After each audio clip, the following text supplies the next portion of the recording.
You would think an hour might be enough time to cover everything with respect to my reaction to the new Bob Dylan biopic that came out on Christmas Day called A Complete Unknown, directed by James Mangold, who, as I said in my last video, he's previously directed another biopic about a music legend, Walk the Line, with Johnny Cash portrayed by the brilliant Joaquin Phoenix.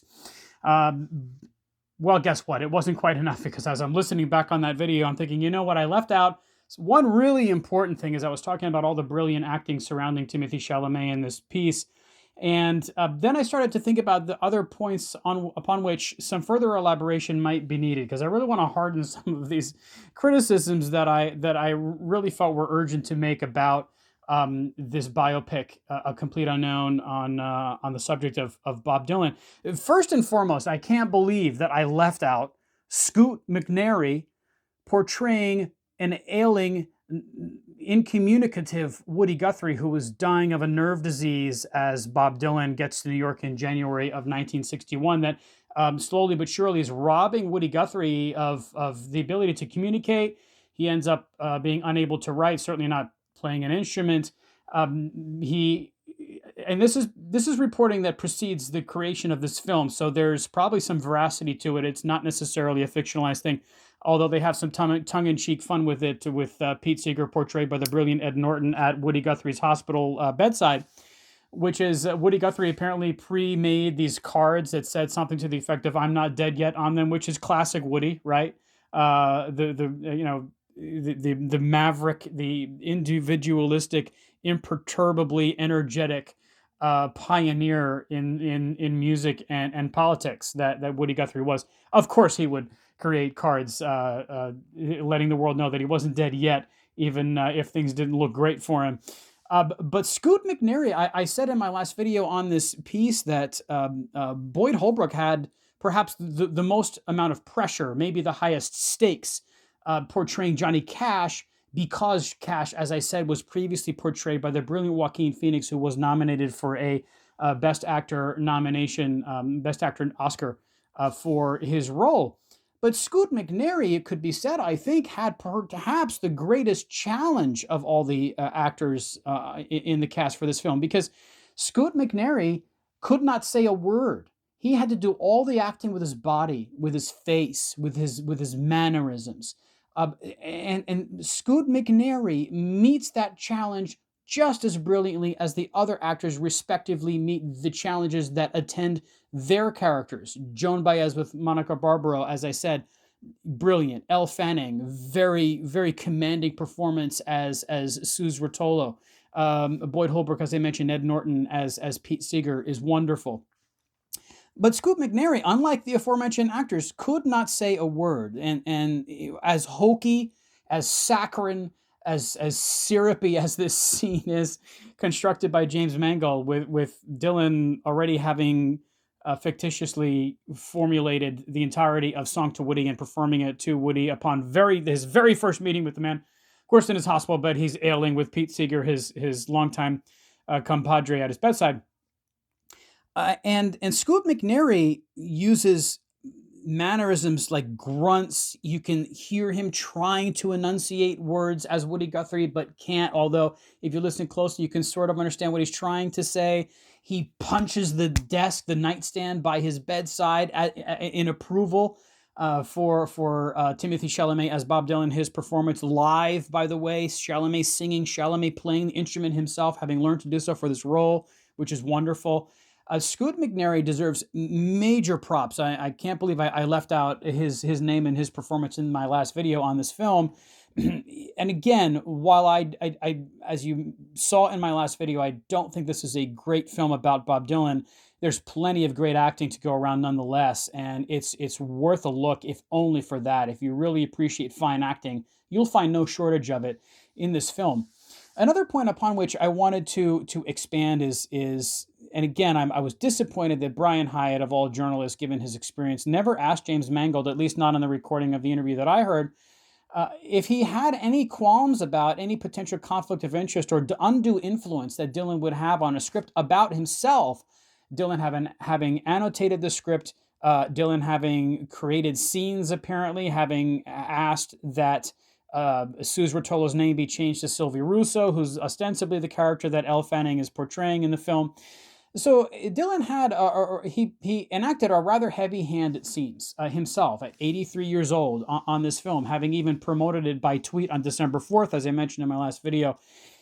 But part of the problem there is not just the undue influence, but the fact that, as Bruce Springsteen said in a 2016 interview with NPR's Terry Gross, an interview I alluded to in my last video on this topic, he at one point in that interview he quickly turns his attention to Bob, who, by the way, as an aside, let me try and control my predilection for tangents here, but this is hilarious. You know, Dylan one time was taken aside by the cops on a rainy day in New Jersey, wearing a hoodie and, like, I think a weird wig, walking in the rain, soaking wet, looking for Bruce Springsteen's childhood home in New Jersey, and told the cops, who were asking him, "Dude, what are you doing weirdly loitering around in this hoodie and wig in the rain, looking like he's homeless, you know?"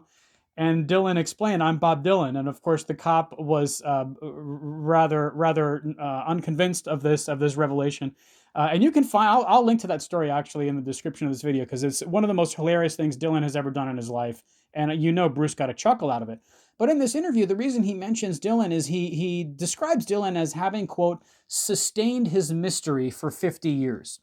Well, Dylan is as committed to sustaining his mystery in 2024 at age 83 as he ever was at any prior point in his life. So why would you go to Dylan for any effort at revelation and conversation with him about how he did certain things, how he became the person he became, what decisions he made, when and why, over the course of, in particular, this compacted period of time in the early to mid-1960s, when he blew the music world apart with his electrifying performance in the 1965 Newport Folk Festival.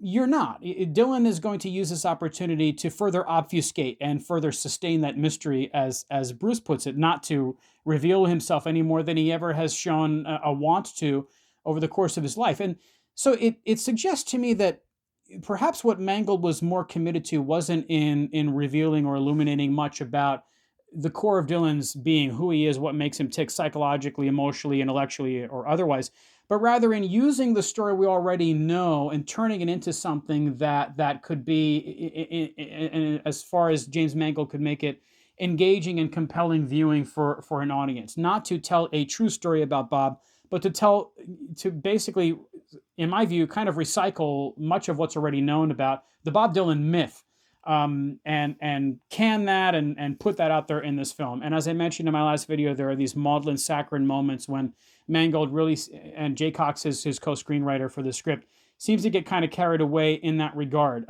So this is another concern that I would have going right to Dylan with the screenplay for his input. But again, the trouble for guys like Mangold, who are making biopics about music legends whose music would have to be used in the film, thereby you would need their permission to use their music in the film. And if they find anything objectionable in the script that they're shown, portions of it were shown to Joan Baez, the whole script was annotated by Dylan.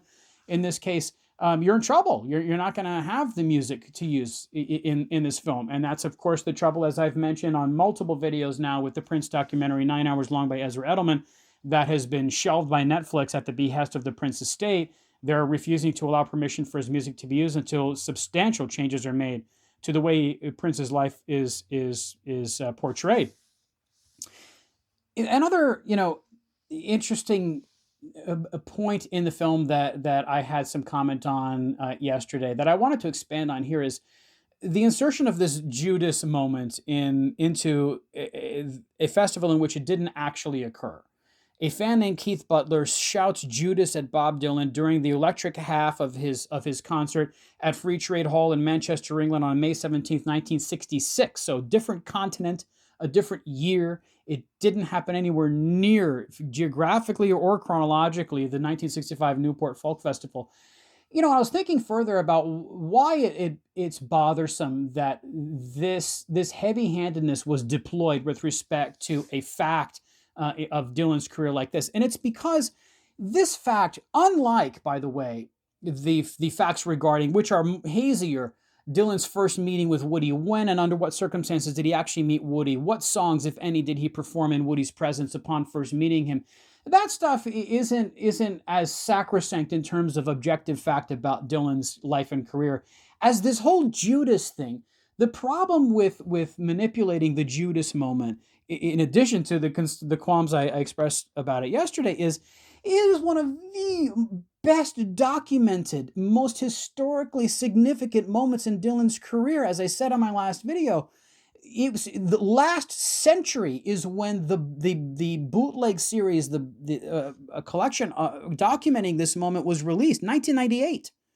It's been almost 30 years since it was officially released as part of the bootleg series, before which it spent decades circulating in the underground, and people were hearing Keith Butler go Judas to Dylan at Free Trade Hall in Manchester, England, and Dylan telling him he doesn't believe him and calling him a liar, and then turn it back to the band and tell him to play effing loud. And they belt out an outraged version of Like a Rolling Stone. This is, for decades upon decades, this has been an objective, a rare objective fact that all parties can agree, because it's documented on tape. It can't be denied, of Dylan's career. It's so well documented that I was thinking about a parallel that would be as silly as playing with this whole Judas thing in Dylan's career. It might be like, using the Kanye West moment with Taylor Swift at that awards show, when he jumps up and steals the stage from Taylor. If you remember this, right? And makes a damn fool of himself, saying she didn't deserve to win, the award that she was being given. Like, changing the whole setting of when that occurred, like making it happen at an entirely different award ceremony in an entirely different year in an entirely different context, to drive home the point that you might want to make about that moment in Taylor Swift's career, would be laughable. To me, it is no less laughable to toy with the Judas moment as Mangold and Cox do in this film. That's why it comes off as so heavy-handed, which gets to a fourth point upon which I wanted to expand with regard to A Complete Unknown, is when is Hollywood going to find it within itself to trust its audience? When is it not going to very aggressively tie every loose end together in a nice pretty bow, and then serve it on a silver platter to the audience, which I believe is very capable of thinking for itself, coming to its own determinations based on known facts about the subject's life? The extent to which fabrication is used in A Complete Unknown, to me, reflects just the level of distrust that Hollywood has for its audience.